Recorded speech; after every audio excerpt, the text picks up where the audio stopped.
Welcome to this first ever Garphill news video. My name is Shem Phillips and I am the owner of Garphill Games. In the past, we've done a few announcement videos where myself and also Sam McDonald and sometimes Zach would join in, and we would go through some of our upcoming games, announce them, show you some images, the box cover, get your reactions live, that kind of thing. We may still do those in the future, but I thought I'd try something different with this video. So in this video, I will be going over some of our current projects and how those things are going. I'll also talk a bit about some of the ones you know about, such as the Great Sea and Spirited. And then I'll also be announcing two other games which we have not yet told you about, so stay tuned for those. First up, we have the playing cards / promo reprints. That campaign is now pretty much done. We had a new system for shipping that we were trialing for North America, and long story short, didn't go too well. So we saw a lot of delays for Canada, sadly.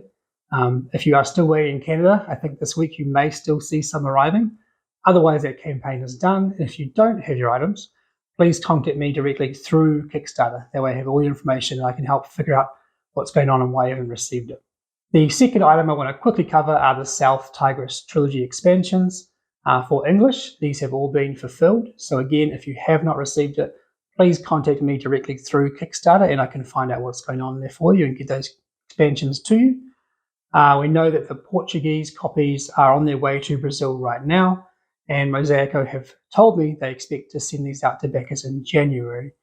So if you do not know, we are a small New Zealand-based company. There's only 4 of us here, and we are primarily a design-focused publishing house.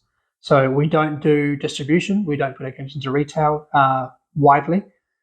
For that, we rely heavily on Renegade Game Studios in the US. They have, for the last number of years, released our games around the world in English, and it's been a huge blessing, and we are so grateful to them for that. But when these tariffs arose and all this shipping nightmares unfolded a bit, Renegade had to be very careful about their production schedule, because they could produce something back then, and then 6 months later, they might find that product is no longer viable for them. They might actually end up losing money on that product, especially the games that they produce for us, because they are paying us a license fee for those, obviously. So their profit margins are lower than they might be on other products, and because our games have a lot of components, so the costs are quite high. So they had to kind of push pause. What that means is that some of our products have not yet been produced for retail, and we don't know if they will be. So it's all kind of up in the air. So the South Tigris expansions, Assyria 2nd edition, and Secret Societies, we do not know if they will ever come to retail. So that's up in the air. We don't know. So if you are looking to get those products, the South Tigris expansions are available on our website. We have roughly around 200 copies left of each. We do ship from the US, from Greece, from Australia, from New Zealand, from China. So they are widely available from the website. We do actually have a buy 2, get the 3rd item for free sale going on our website for December. So if you want to make use of that, you can save some money, maybe get Moon Saga for free or one of the expansions for free. For Assyria 2nd edition, that will be coming to our website in January. We don't have that many copies left, but if you want that game, it's going to be available then. And for Secret Societies, if you want that game and you thought it was coming to retail, but it's not, currently at least, then the pre-order is still available, the late pledge through Kickstarter. As for the other items, such as Spirited, the Great Sea, and a few other items I'm going to talk about soon, we don't know when or if they're coming to retail. I know it's hard to really confirm, and it would be nice to have solid information to give you, especially on Kickstarter campaigns. But right now, it's just, if you want this, it's best to go through Kickstarter to be sure, or to wait for our website, because we just cannot tell you when they would come or if they will come to retail. Hopefully by now you've heard something about our upcoming game, Spirited. This is co-designed with myself, Sam, and Zach, and we have 3 artists working on it. We have Petri Belanovsky, Dimicho, and my brother Shem Phillips.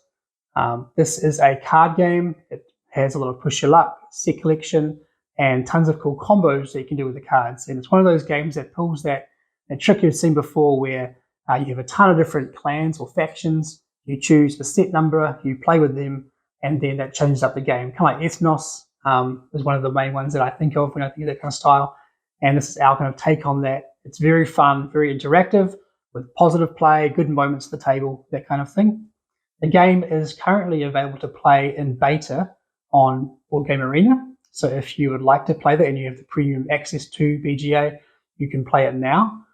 What I will say, that's kind of one thing I want to touch on a little bit, is about the game itself, because the game is probably not best played in async BGA, because you can have a lot of turns and a lot of moments where one player is taking the turn and then suddenly the other player has to make a decision. What that means for BGA is the game can feel quite slow, quite plodding. And I just want to kind of reassure you that this game is a ton of fun, especially at the table. When you play it in person, I think our 3-player video, which you can watch, was about 25 minutes. It's very quick playing once you know what you're doing, very easy to teach, and very fun to kind of play back to back, or even just to experience these different clans and the combos and how you can play differently. A lot of discovery in the game, and we do have a lot of expansions in development planned for it, which really spice up the game, bring a lot more to each play you can enjoy and discover. So I want to encourage you that if you do play this game, please play it like 3 or 5 times. Play it a bunch of times in quick succession. That way you get a feel for really the magic of the game. Because if I can say anything bad about the game, it's that on your first play, it might not grab your attention. It might not shine so much on your first play because it is simple in a sense. It's quite a simple system. But that's what allows all these clans, all these powers, these abilities to kind of work and to grow and to shine and for you to discover. So it's really playing it quickly back to back that you go, oh, this is interesting. This is fun. There's a lot to discover, a lot to learn, and a lot of good times to be had. So I would say if you want to play it on BGA, maybe try it solo. The bot there is handled completely by the BGA interface, so there's not really any busy work for you to do. You can just play the game, and you can get a good sense of the game, play it once in about 20 minutes or less. Then you can play it again straight away with a whole new range of clans and see kind of how the game changes and how those clans influence the game. It's a ton of fun, so try it on BGA if you like. And also, it's going to come to Kickstarter in January. We are planning to do a thing. We haven't done stretch goals for a long time, but the plan is that every 1,000 backers we get, we're going to give away another expansion for free. So each expansion brings in 4 new clans to add into the game. You always play with 7. The base game comes with 12, so each expansion bringing 4. It's quite a big mix for the game, and you'll be getting a free expansion for every 1,000 backers that we get. So into a little bit of a discussion, I suppose, about Garphill, about the brand, about the direction, where we come from, where we're going, and that sort of thing.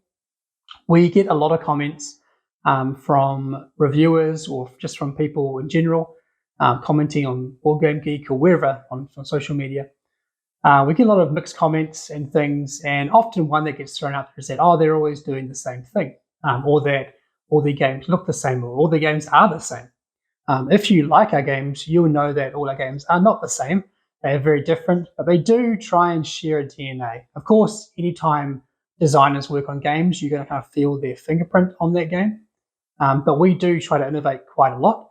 We do try to bring very fresh things to our games, and we're grateful that most of you recognize that. But I do understand the comment that when you see a lot of, say, West Kingdom or South Tigris boxes on a shelf, if you don't know them that well, they will all seem the same. So I totally understand that kind of point of view and where that comment comes from.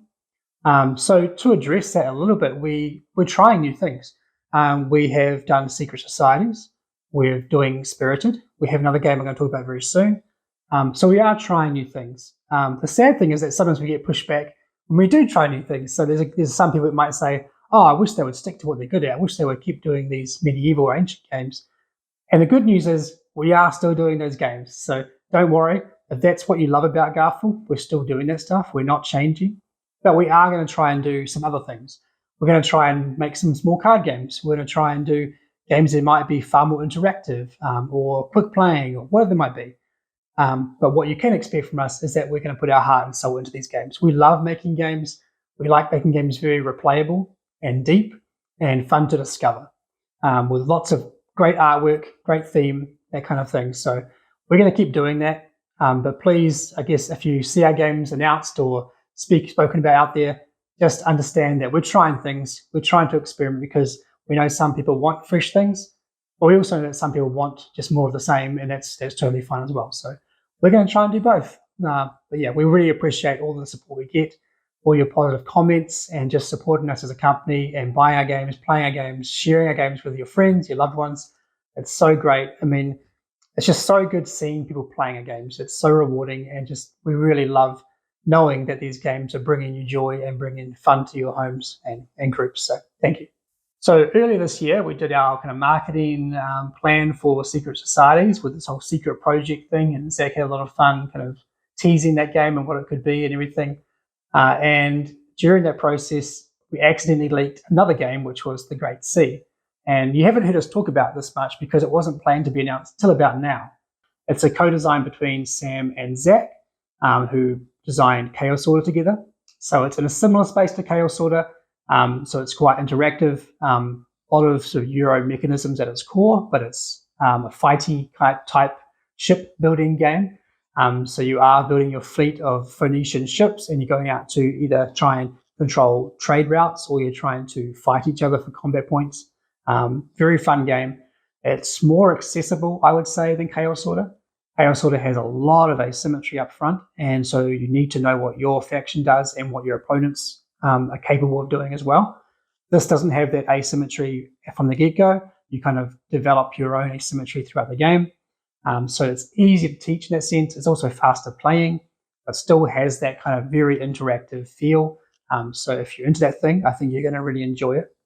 One thing I wanted to cover, though, was that we got some comments because of the Great Sea being a 2 to 4 player game, because it's just too interactive to create a solo mode. And also for Secret Societies being a very high interactive auction game, being 2 to 5 players, there was a little bit of pushback from the solo community, and I totally get that. I am also a solo gamer myself. So I wanted to announce the next game that comes alongside the Great Sea. They're going to be kickstarted together in March or maybe April, because I wanted to let you know this game does have a solo mode. Obviously, Spirited is 1 to 6, so we've already kind of put that out there, but I wanted to reassure you that we're not cutting out solo modes in our games. We will always try and put them in our games if we can, but sometimes games are just so interactive in an intelligent way. So if the bot really needs to think like a human and respond in certain ways, it's very hard to emulate in a deck of cards or a dice roll or whatever it might be. They need information. That's hard to do sometimes. But if we can do it, we will do it. All that to say, the other game coming alongside the Great Sea is a co-design between myself and Sam McDonald. And this is 1 to 4 players, yay for solo modes. And this game is called Towers of Sifnos. So a little bit of a backstory. While we were developing Assyria 2nd edition, my mind was very much still thinking about other games that are old that could be redone. And one of the games that I love, which was worthy of a remake, was a game called Asara. This game actually has been announced to be getting a remake this year, I think. So that's already happening. But while I was looking for that, it's a game about building towers. And I started doing some research into ancient civilizations that built towers, and was trying to find ones that might fit the Asara theme. Sadly, I couldn't find any that actually worked, because Asara is really about building 5 towers of different colors, or different traits, or different looks, and that wasn't really a thing. So it was during my research into ancient towers that I discovered the island of Sifnos and sort of learnt more about the history of the place.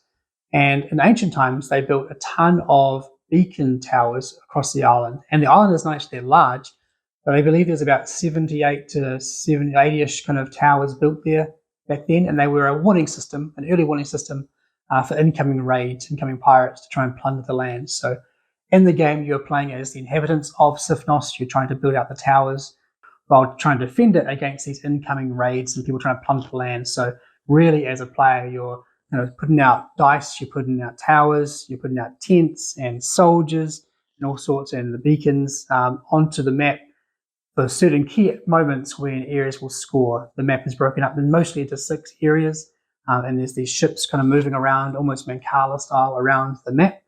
And you're trying to position yourself to score when those invasions happen so that you can be the best defender at that moment. It's also got a lot of engine building because you're playing cards from your hand and trying to build out certain columns of actions to be stronger than others, and you're using cards as the resource to play the cards down. We don't have any really fancy renders to show this game yet, but we will have some soon. And I'm excited to show you more about this game as it comes closer to the Kickstarter in probably March, April. And the next game I want to announce and talk about is a little card game designed by myself, Sam McDonald, and Zachary Smith called Scoot. This is a fun game that kind of mixes a bit of trick-taking, a bit of shedding. It's a very small box card game, very replayable, and lots of moments at the table, a lot of fun, easy to teach, and some really cool artwork, which you'll be seeing right now on screen.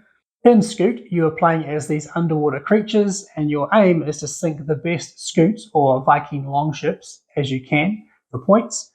The game is played over 4 rounds, and each round consists mostly of 2 halves, where the first half you're bidding to try and build the best hand possible, and then the second half is where you're trying to play out those cards in order to get the best scoot from those available on the table. If you enjoy games like The Crew or Rebel Princess, this is definitely going to be a game you want to check out. We will not be bringing this game to Kickstarter. Our current plan is to just produce a small number of them and bring it straight to retail or straight to our website. So keep an eye out early next year or mid next year for more information on Scoot. If you made it this far, thank you so much for joining me. For games like Towers of Sifnos and Scoot, which I've just announced, they should be on Board Game Geek very shortly. For any other things that I've mentioned, I will drop links below. So for Kickstarter campaigns and that sort of thing, check out those links. But thank you for watching and thank you for supporting Garphill Games. I'm Shem Phillips. Until next time.